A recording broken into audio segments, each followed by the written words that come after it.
Hello and welcome. This is Pastor Micah from Life's Journey United Church of Christ, and I just want to share briefly my midweek reflection for all of you.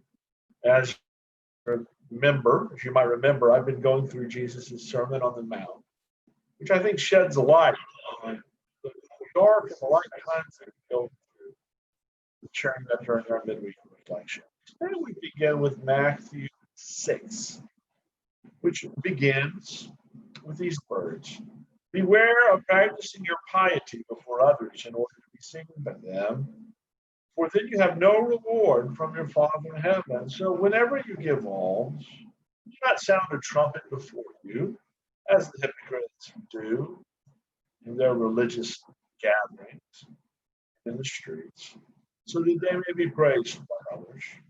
Truly, I tell you, they have received their reward.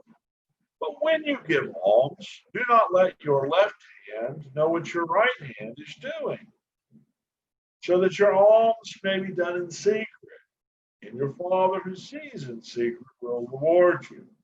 And whenever you pray, do not be like the hypocrites, for they love to stand and pray in their religious assemblies and at the street corners, so that they may be seen by others. Truly, I tell you, they have received their reward. But whenever you pray, go into your room and shut the door and pray to your Father who is in secret. Your Father who sees in secret will reward you." Last night, I was blessed to talk to a couple from our church who are in their 90s, both of whom served as missionaries earlier in life. They've not been able to join us for worship gatherings, but they've been with us in heart. One of them was telling me of her memories of the polio epidemic as a child, and both the struggles she saw people facing then, and also the people she saw who quietly, unobtrusively showed up to lend a hand. I think about it now, she says, whenever I hear people are finding ways to worship online with things like Zoom, even though I can't work Zoom, and all the other ways people are quietly, unflashy ways, finding a way to lend a hand. Do this.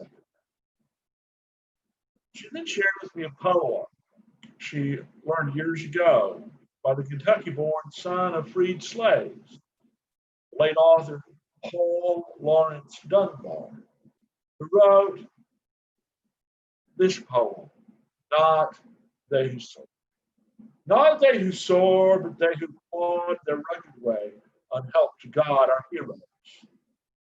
They who hire fare and flying fan the upper air, miss all the toil that hugs the sod. 'Tis they whose backs have felt the maul, whose feet have pressed the path unshod, may smile upon defeating care, not they who soar. High up there are no thorns to prod, nor boulders working beneath the clod to turn the kingdom of the share. The flight is ever free and rare, but heroes they soil the cloth, not they who soar." Dunbar's words, which he shared with me, inspired both by the everyday heroism he had witnessed from ordinary people throughout his life, and also by the example of people like his parents, who pulled themselves up from slavery, which had led them to be called by some folks nobodies, in order to build a life for themselves beyond them and their families, a good life. Echoes the sentiments of the late Fred Rogers, speaking in answer to questions raised to him by children of how people of faith and goodwill can respond to the face of tragedy. Mr. Rogers will often say, "My mother would say to me, look for the helpers. You will always find people who are helping." To this day, especially in times of disaster, I say, I remember my mother's words, and I'm always comforted by realizing that there are still so many helpers, so many people in this world. And there's always someone who's trying to help. I did, he said, those times remember this. And I came to see that the world is full of doctors and nurses, police and firemen, volunteers and neighbors and friends who are ready to jump in and help when things go wrong. I think these all remain good words for us. And I'm so thankful that one of you reminded me of them. This coming week, we had originally planned to meet for our first in-person worship gathering this Sunday since mid-March. And because of concerns in our community, we had to postpone. And I know that's discouraging to some of you. It's discouraging to me. Many of us are living out a reality I quipped to a friend about by saying, I just wish things felt normal. I wish I could ask a friend to lunch without worrying about face masks, whether they have good sanitizing procedures there, and whether my friend and I had the same comfort loving with being in public or not. I know where I work, at my main job, people I value and respect are considering retiring early or switching careers for fear of being in public in a pandemic and bringing sickness home. My partner has told me similar stories from her fellow teachers. And most people in every line of work I know folks on the edge of burnout. The stresses we face of the pandemic and its risks, of open conflict over racial injustice in our streets and at our courthouses, of worries about dirty tricks in politics and how this election might go, of fires on the West Coast and hurricanes here on the East getting worse each year as our climate crisis that we're in the midst of gets worse. And oh yes, all those other stresses of family health issues, caregiving for children or adults, whether older or younger, with disabilities from age or disease. All these in our lives. All of these stresses compound our other ordinary day-to-day stresses of work, paying the bills. And at the end of the day, it can leave us afraid, with short tempers, not knowing what to say or do. Jesus, too, our reading, points us back to what our fellow church member pointed us to, which he quoted to me Dunbar's poem.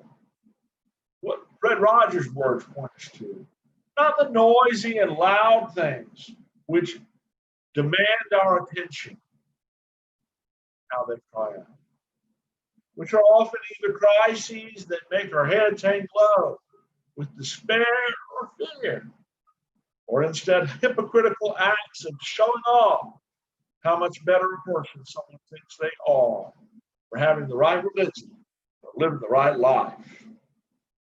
But instead, all these point us that those quiet, everyday acts of compassion, heroism, noisy things of life, distract us from sin. As your pastor, I'm glad to admit in that conversation this week, I needed to be reminded by one of you of this. And I see it better after that reminder. I see it in those of you working to further the causes of feeding the hungry and helping the working poor with bread for the world. No, I see it in some of you donating your canned goods to this or that food drive.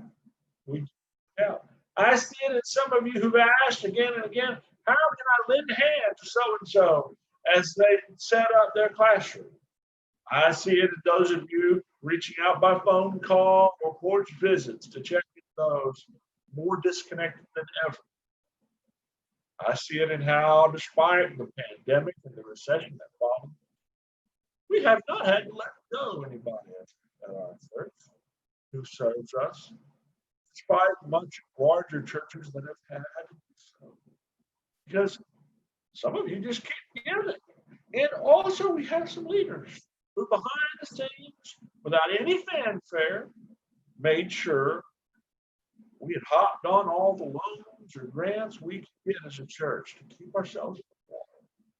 And we could have sung, even though they're not necessarily applauding. There are no fireworks going up. Yeah. I see it in how we have been able to worship through this pandemic by some of y'all with no fanfare working behind the scenes to set up Zoom and Facebook Live and make sure we have music and readings and PowerPoints. You know what I know, though it's not this Sunday, we will rejoin again together as always, because some of you are doing work behind the scenes that no one notices and no one wants. I see it in how some of you have made a point through what we've been going through, to dig deep into your faith, through prayer and Bible study, or by examining the roots of racial injustice and how to be more conscious of how to love our neighbor and change our every day.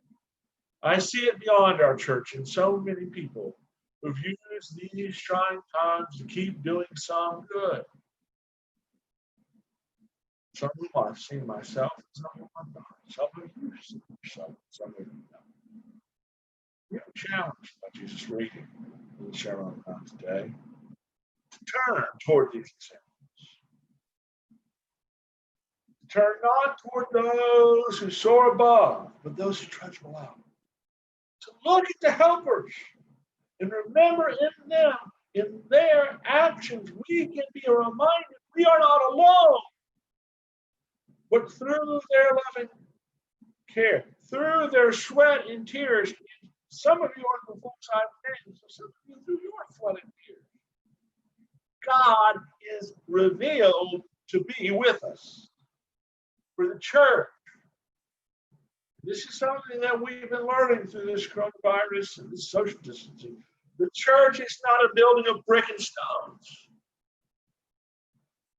Rather, the Bible teaches the church is in you and in me, and is in us and our bodies and lives that the Holy Spirit has chosen to dwell.